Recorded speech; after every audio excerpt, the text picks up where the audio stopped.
Dear brothers and sisters in the Lord, ప్రభునందు ప్రియమైన సహోదరి సోదరులారా, today's verse for our meditation is taken from 2 Peter, first chapter, verse 2. నేటి దినం మన ధ్యానం కొరకు పేతురు రాసిన రెండో పత్రిక మొదటి అధ్యాయం 2వ వచనం నుండి తీసుకొనబడింది. Grace and peace be multiplied unto you. మీకు కృపయు సమాధానమును విస్తరించునుగాక.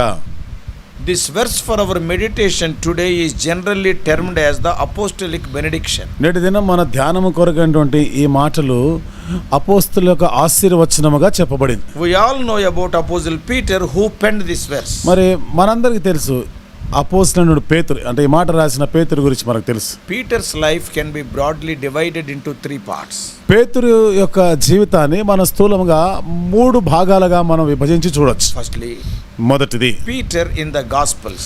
సువార్తల్లో పేతురు. Secondly, రెండవది Peter in the Acts of Apostles. అపోస్తలుల కార్యములో పేతురు. And thirdly, మూడవది Peter in his epistles. తన పత్రికల్లో పేతురు. In the Gospels we can see him as a student. సువార్తల్లో ఆయన నేర్చుకుంటున్న ఒక విద్యార్థిలాగా మనం He చూడొచ్చు. was called to be a disciple and he was following his master Jesus Christ. శిష్యుడిగా ఉండేదానికి పిలువబడ్డాడు. తన బోధకుడు ఆయన శిష్యుడిగా ఉండేదాన్ని పిలువబడ్డాడు, ఆయన వెంబడించడానికి. And he was following his master Jesus Christ. తన యజమానుడైన బోధకుడైన యేసుక్రీస్తు ప్రభువుని వెంబడిస్తున్నాడు. He was learning directly from his master. నేరుగా బోధకుడి యొద్ద నుండి నేర్చుకుంటున్నాడు ఆయన. In the book of Acts of Apostles, అపోస్తలుల కార్యంలో we can see Peter as a worker or a servant. పేతురు ఇక్కడ ఒక సేవకుడుగా, ఒక పనివాడిగా మనం చూడొచ్చు. In the first 12 chapters of the Acts of Apostles, Peter was the central character. అపోస్తలుల కార్యములు మొదటి 12 అధ్యాయాల్లో అక్కడ పేతురే మరి ముఖ్యమైన వ్యక్తిగా చూస్తాం. He was the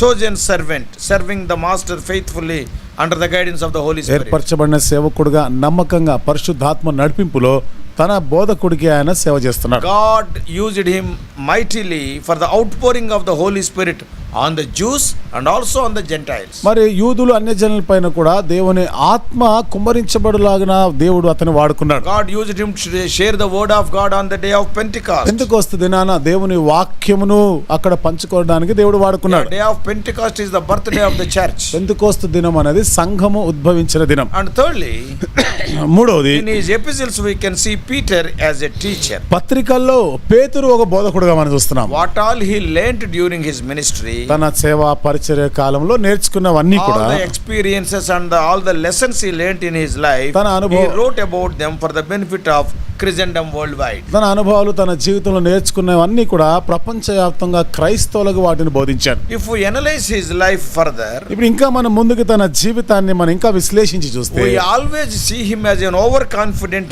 and a hasty man. ఎప్పుడు కూడా ఆయన తొందరపడేవాడుగా, తన గురించి తాను ఎక్కువగా ఊహించేవాడుగా చూసుకుంటాం. He was hasty in his words and also deeds. మాటలు క్రియల్లో కూడా తొందరపాటే ఆయనకి. Though the dangers were very near him, he was always overconfident. అపాయము తనకి దగ్గరగా ఉన్నా గానీ తన గురించి చాలా ఎక్కువగా ఊహించుకుంటాడు. Quite often he overlooked his master's warnings. అనేక పర్యాయాలు తన బోధకుడు హెచ్చరిక చేసిన దాన్ని లెక్క చేయలేదు ఆయన. He rushed ahead when he should have waited.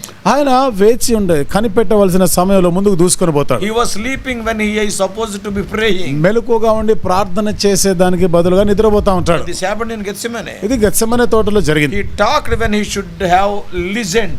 తాను వినవలసిన పరిస్థితిలో మాట్లాడుతుంటాడు. Undoubtedly he was a courageous man. He was also a careless Christian. నిస్సందేహంగా ధైర్యము కలిగిన వాడే, కానీ నిర్లక్ష్య వైఖరి కలిగిన క్రైస్తవుడు. Holy Spirit used Peter to write 2 epistles. పరిశుద్ధాత్మ ఈ 2 పత్రికలు రాయడానికి పేతురుని వాడుకున్నాడు. In the first epistle, మొదటి పత్రికలో Peter mainly talked about the grace of God. పేతురు ప్రధానంగా దేవుని కృపను గురించి మాట్లాడుతున్నాడు. 1 Peter 5, 10 and 12. ఈ పేతురు రాసిన మొదటి పత్రిక 5వ అధ్యాయము 10-12 వచనాల్లో In the చూస్తాం. second epistle, రెండవ పత్రికలో he talked about the knowledge of God. దేవుని జ్ఞానము గురించి మాట్లాడుతున్నాడు. He started his second epistle with the words knowledge of God, as we read in today's verse for our meditation. రెండవ పత్రికలో దేవుని జ్ఞానము అని మాట్లాడుతున్నాడు. నేటి దినం మన ధ్యానం కొరకు వచనం మనం చదువుకున్నాం. And he closed the epistle with the same words in 3:18, exhorting us to grow in the knowledge of God. అవే మాటలతో దేవుని జ్ఞానమందు ఎదగాలి అనే మాటలతో హెచ్చరిస్తూ 3:18లో ముగిస్తున్నాడు. The word knowledge, it does not merely mean the intellectual understanding of some truth. జ్ఞానము అంటే ఏదో ఒక మరి ఒక సత్యాన్ని గురించి మానసికమైనటువంటి కొన్ని సత్యాలని గ్రహించుట తెలుసుకుంటా మాత్రం కాదు Though అది. it is included, అది కూడా ఉన్నా కానీ but it means the living experience of the truth. ఇది ఆ సత్యమును గురించి జీవం గలటువంటి Must have experience. అనుభవం కలిగి ఉండాలి. Anubhava jnanam. అనుభవ జ్ఞానం కలిగి ఉండాలి. In the verse for our meditation, Peter used two foundational words of Christianity. మన ధ్యానం కొరకైన వచనంలో క్రైస్తవ్యానికి గల రెండు పునాది సత్యాల గురించి మాట్లాడుతున్నాడు. Two words. ఆ రెండు మాటలు ఉపయోగించాడు. What are they? ఏమిటవి? One is grace and the other is peace. ఒకటి కృప, మరొకటి సమాధానం. Grace is essential foundation for our salvation. మన రక్షణకి కృప ఇది అవసరమైన పునాది. And secondly, peace is the essential foundation for our living. రెండోది మనం జీవించడానికి సమాధానం అవసరమైనటువంటి పునాది. Without grace we cannot be saved. కృప లేనిది రక్షించబడం. And without peace we cannot have the right kind of living. సమాధానం లేనిది సరియైన జీవిత విధానం ఉండదు. When you have the right knowledge of Lord Jesus Christ, ప్రభువైన యేసుక్రీస్తును గురించినటువంటి సరైన జ్ఞానం మనకు ఉన్నప్పుడు then you experience both these things, grace and peace, abundantly. అప్పుడు ఈ రెండు కూడా కృపయు సమాధానమును సమృద్ధిగాను అనుభవించగలవు. Many of us do not have the right knowledge of Lord Jesus. మనలో చాలా మందికి యేసుక్రీస్తుని గురించిన సరి అయినటువంటి గ్రహింపు జ్ఞానం లేదు. How can we know? ఇది ఎట్లా చెప్పగలము? In Matthew 16:13, మత్తయి సువార్త 16:13 Lord Jesus Christ was in Caesarea Philippi, యేసుక్రీస్తు ప్రభువారు మరి కైసరదైన ఫిలిప్పీలో ఉన్నాడు. and ఆ ఫిలిప్పుదైన కైసరియాలో ఉన్నాడు. he asked the disciples, ఆయన శిష్యులను అడిగినాడు, whom do men say that I the Son of Man am? మరి నన్ను ఏ మనుష్య కుమారుని వాళ్ళు ఏమని అనుకుంటున్నారు, ఎవరు అనుకుంటున్నారు? The Lord Jesus Christ wanted to know the depths of their knowledge and understanding about him. యేసుక్రీస్తు ప్రభువారు ఆయనను గురించి వాళ్ళకి ఎంతగా తెలుసుందో అది తెలుసుకోవాలనుకున్నాడు. Disciples went to the people. శిష్యులు ప్రజల్లోనికి పోయినారు. Lord Jesus Christ was in Caesarea Philippi, almost near Mount Hermon. యేసుక్రీస్తు ప్రభువారు ఫిలిప్పుదైన కైసరియాలో అంటే ఆ హెర్మోను పర్వతానికి దగ్గర ఉంటుంది. And the disciples came back to Jesus. శిష్యులు తిరిగి యేసు ప్రభు దగ్గరికి వచ్చినారు. Maybe in the evening or so. సాయంత్రం అయి ఉండొచ్చు. And so now what he is asking? ఇప్పుడు వాళ్ళని ఏమని అడుగుతున్నాడు ఆయన? What the people are talking about the Son of Man, who am I? మనుష్య కుమారుని గురించి అనగా నేను ఎవరినని ప్రజలు అనుకుంటున్నారు. And the different answers are given. వేరు వేరు జవాబులు ఇచ్చారు వాళ్ళు. The disciples reported that. వచ్చి శిష్యులు చెప్పిన మాట. Some are thinking that you are John the Baptist. కొంతమంది నువ్వు బాప్తిజం యోహాను అనుకుంటున్నారు. Some were saying that you are Elijah. కొంతమంది ఏలియా అంటున్నారు. Some others are saying that you are Jeremiah or one of the prophets. కొంతమంది ఇర్మియా అనుకుంటున్నారు లేదా ప్రవక్తలో ఒకడు అనుకుంటున్నారు. See the differences in their degree of understanding about Jesus. యేసు ప్రభు వారి గురించిన వారికి గ్రహింపులు ఉంటుండే ఆ స్థాయిలు ఎట్లా ఉన్నాయో వేరువేరుగా. That's why the knowledge of God is very important. అందుకనే దేవుని గురించిన జ్ఞానం అనేది చాలా ప్రాముఖ్యమైనది. What Peter said.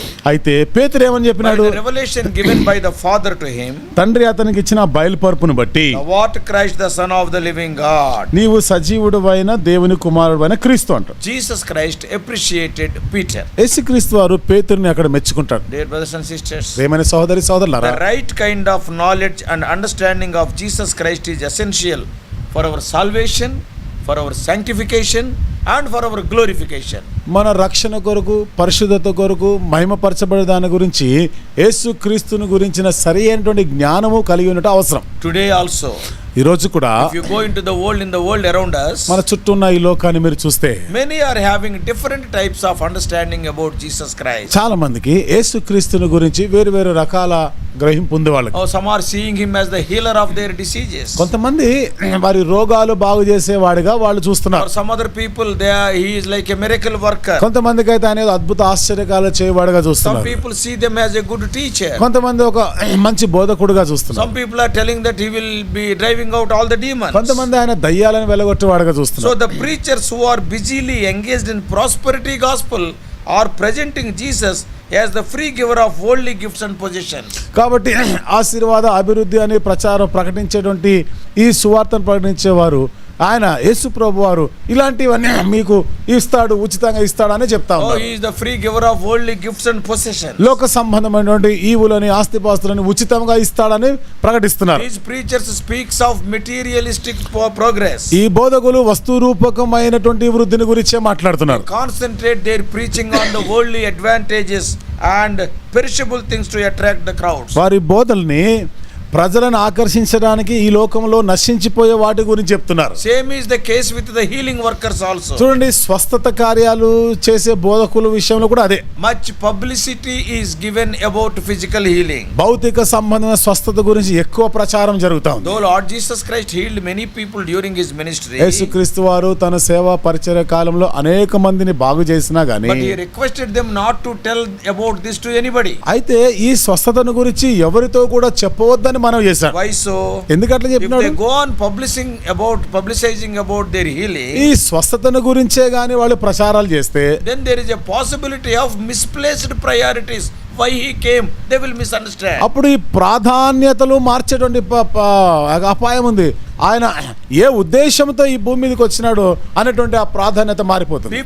People will believe, oh, he came to heal the people physically. ప్రజలు ఏమనుకుంటారు, ఈయన భౌతికంగా ప్రజలు రోగాలు స్వస్థపరచడానికే వచ్చాడు అనుకుంటారు కదా. Spiritual side will be neglected. ఆత్మ సంబంధమైన విషయానికి వస్తే అది నిర్లక్ష్యం Things చేస్తారు. like salvation, sanctification, glorification will be given lesser importance, and that is dangerous. రక్షణ, పరిశుద్ధత, మహిమపరచబడ్డ దీనికి తక్కువ ప్రాముఖ్యత ఇస్తున్నారు. ఇది చాలా ప్రమాదకరం. So let us be careful with these healing workers. కాబట్టి ఈ స్వస్థత కార్యాలు చేసే వాళ్ళు ఉన్నారే, జాగ్రత్త పడాలి. Let us be careful about the people who are preaching materialistic prosperity. భౌతిక సంబంధమైనటువంటి అభివృద్ధి గురించి బోధ చేసే వారి విషయంలో జాగ్రత్త పడాలి. Many people are not having the right knowledge of Lord Jesus Christ. They are having some knowledge, that's all. చాలా మంది యేసుక్రీస్తుని గురించిన సరి అయిన జ్ఞానం లేదు, ఏదో కొంత జ్ఞానం ఉంది అంతే. That's why Peter's final exhortation in his epistles was, we must grow in the grace and the knowledge of Christ Jesus. అందుకనే పేతురు తన యొక్క చివరి పత్రికలో హెచ్చరిస్తూ ఆయన, మీరు ప్రభు అయిన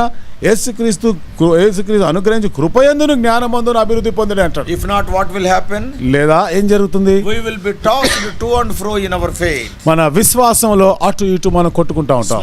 Small minor storms will uproot us in our life of faith. చిన్న చిన్న తుఫానులు మన విశ్వాస జీవితంలో మన వేలు పెకరించేటట్టు We lose our stability. మనకున్న స్థిరత్వం పట్టుని కోల్పోతాం. However, we can know more about him through the reading and meditation of God's word. ఏదేమైనా దేవుని వాక్యం చదివి ధ్యానించుట వలన ఆయనను అధికంగా తెలుసుకోగలం. Do you want to know more about Lord Jesus Christ? యేసుక్రీస్తు ప్రభు గురించి ఇంకా ఎక్కువగా తెలుసుకోవాలని ఆశ ఉందా? Yeah, the Bible, it speaks about Jesus. Bible గ్రంథంలో యేసు ప్రభు గురించి Then మాట్లాడుతుంది you కదా. can have the knowledge of Christ. అప్పుడు క్రీస్తుని గురించి తెలుసుకోగలవు. Then you can understand why he came to this world. అప్పుడు ఎందుకు ఈ లోకానికి వచ్చాడు అనేది నువ్వు తెలుసుకుంటావు. Not only I is telling, Lord Jesus Christ told the same thing. కాబట్టి నేను చెప్పడం కదా, యేసుక్రీస్తు ప్రభు వారు కూడా అదే మాట In చెప్పినారు. John 5:39, యోహాను సువార్త 5:39లో, search the scriptures, they are they which testify of me. లేఖనములను పరిశోధించుడి, అవే నన్ను గూర్చి సాక్ష్యం ఇచ్చుచున్నవి. That's why we have to meditate the word of God day and night. అందుకనే దివారాత్రములు దేవుని వాక్యమును ధ్యానం చేయాలి. Why we are preaching daily? ఎందుకని ప్రతిరోజు మేము ప్రకటిస్తున్నాము? So that we may come face to face with the word of God. తద్వారా దేవుని వాక్యాన్ని మనం తెలుసుకోవాలి, ముఖాముఖిగా దాన్ని ఎరిగి ఉండాలి. That is for our spiritual growth and also giving the right priority to the spiritual things. ఇది మన ఆత్మీయమైన ఎదుగుదల కొరకు, ఆత్మ సంబంధం విషయాల కొరకు సరైన ప్రాధాన్యతలు ఇవ్వడానికి. That's why Psalmist David also stresses the same thing in his very first psalm in verses 2 and 3. అందుకనే కీర్తనకారుడు అయినటువంటి దావీదు తను రాసిన మొట్టమొదటి కీర్తనలో మొదటి కీర్తన 2-3 వచనాల్లో ఆ మాటలే హెచ్చరిస్తున్నాడు. I am reading those two verses. ఆ 2 వచనాలు నేను చదువుతున్నాను. But his delight is in the law of the Lord, and in his law do he meditate day and night. And he shall be like a tree planted by the rivers of water, that bringeth forth his fruit in his season. His leaf shall not wither, and whatsoever he doeth shall prosper. యెహోవా ధర్మశాస్త్రమునందు ఆనందించుచు దివారాత్రము దానిని ధ్యానించువాడు ధన్యుడు. అతడు నీటి కాలువల యోరను నాటబడినదై ఆకువాడక తన కాలమందు ఫలమిచ్చు చెట్టు వలె నుండును. అతడు చేయునదంతయు సఫలమగును. When we meditate and obey the word of God, దేవుని వాక్యం ధ్యానించి దానికి విధేయులమైనప్పుడు we will have stability, మనకి స్థిరత్వం ఉంటుంది, we will have greenness, మనకి పచ్చదనం we ఉంటుంది, will have fruitfulness, మనకి ఫలం ఉంటుంది, ఫలభరితంగా ఉంటాం, we will have long life, etc. మనకి దీర్ఘాయువు కూడా ఉంటుంది. That is what Peter is saying. ఆ మాటే పేతురు చెప్తున్న మాట. Grace and peace will be multiplied through the knowledge of God. కాబట్టి మీరు కృపయు సమాధానమును మీకు అనుభవ జ్ఞానం వలన కృపయు సమాధానం విస్తరించునుగాక. Have right priorities in your life. నీ జీవితంలో సరి అయిన ప్రాధాన్యతలు ఉండాలి. If you know whom you are believing in, నీవు ఎవరియందు నమ్మిక ఉంచినావు, ఎవరిని విశ్వసిస్తున్నావు నువ్వు ఎరిగి ఉంటే, and if you know his attributes, ఆయనకు ఉన్నటువంటి ఆ గుణ లక్షణాల గురించి నీకు తెలుసుంటే, then the peace will rule your heart. అప్పుడు సమాధానము నీ హృదయమును ఏలుబడి చేస్తుంది. Therefore start meditating the word of God day and night systematically, daily.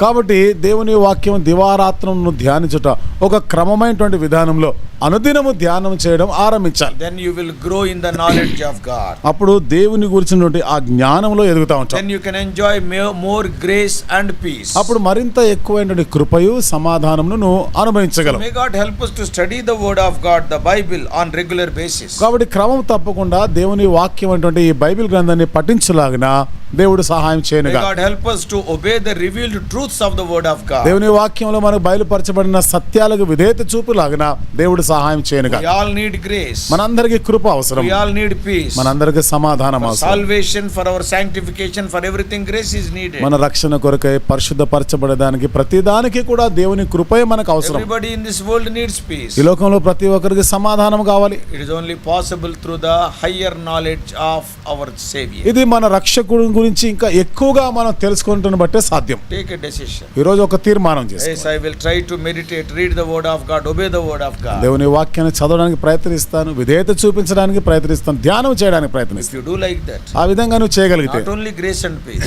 కృపయు సమాధానం మాత్రమే కాకుండా many benefits are there in the word of God. దేవుని వాక్యానికి అనేకమైన ప్రయోజనాలు ఉన్నాయి. In this morning meditation, I cannot cover all those things, ఈ ఉదయకాల ధ్యానాలు అన్ని విషయాలు నేను చెప్పలేను. but you will be a blessed person. అదే నీవు ధన్యుడు అవుతావు.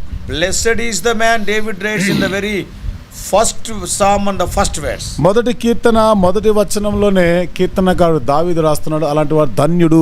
Who will meditate the word of God day and night. దివారాత్రము దేవుని యొక్క ధర్మశాస్త్రము, దేవుని వాక్యం ధ్యానించువాడు. And obey the word of God. దేవుని వాక్యమునకు విధేయత చూపించు. Oh, you will be always greeny and fruitful. నువ్వు ఎప్పుడు కూడా పచ్చగా ఉంటావు, ఫలభరితంగా ఉంటావు. Then why can't you start today? మరి ఎందుకని ఈ రోజే నువ్వు ఆరంభించకూడదు? All these days you may be neglecting. బహుశా ఇంతకాలం కూడా నిర్లక్ష్యం చేస్తుంటావు. Yes, ఈ రోజే ఆరంభించు. Start at least meditate 10 verses a day today. కనీసం దినానికి ఒక 10 వచనాలు ధ్యానం చేయడం ఆరంభించు. Then you will be fruitful. అప్పుడు నువ్వు ఫలభరితంగా You ఉంటావు. will enjoy grace and peace. కృపయు సమాధానం అనుభవించగలవు. The word of God will talk to you because the word of God is having life. దేవుని వాక్యం నీతో మాట్లాడుతుంది, ఎందుకంటే దేవుని వాక్యంలో జీవం ఉంది కాబట్టి. Because it is having life, it can talk. దీనికి జీవం ఉంది కాబట్టి నీతో మాట్లాడుతుంది. Oh, what peace and we will get when God's word speaks to us. దేవుని వాక్యం మనతో మాట్లాడుతుంటే ఎంతటి సమాధానం మనకి కలుగుతుంది. Oh, may God help you. దేవుడు నీకు సహాయం Let చేయడు. us pray. ప్రార్థన చేసుకుందాం. Loving heavenly Father, ప్రేమగల మా పరలోకపు తండ్రి, oh gracious God, కృపగల మా దేవా, oh Lord, we thank thee for the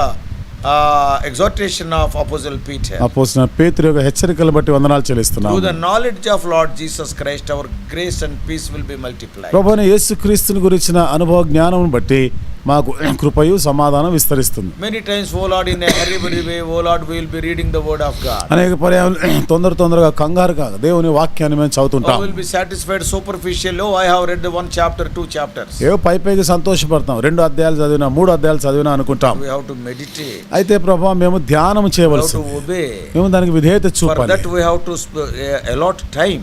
దాని కొరకై మేము సమయం కేటాయించాలి. If we want grace and peace in our life, మా జీవితంలో కృపయు సమాధానం oh, we కావాలనుకుంటే can enjoy them more and more with the knowledge of Lord Jesus. యేసుక్రీస్తు ప్రభువు గురించి అనుభవ జ్ఞానం వలన మేము దాన్ని పొందగలం. We can go deeper and deeper in our spiritual life. ఆత్మీయ జీవితంలో ఇంకా లోతుకు వెళ్ళగలం. Our root will be deeper. Our fruit will be abundant. దేవా మా వేర్లు లోతుగా ఉంటాయి, మా ఫలాలు సమృద్ధిగా ఉంటాయి. Oh Lord, speak to us. దేవా మాతో మాట్లాడండి. In Jesus' precious name we pray. యేసు ప్రభువు వారి ప్రశస్తమైన నామములో ప్రార్థించి వేడుకుంటున్నాము తండ్రి. Amen. Amen.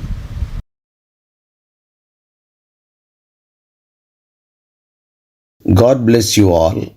Please subscribe for more spiritual messages to the YouTube channel John Victor Telugu Messages.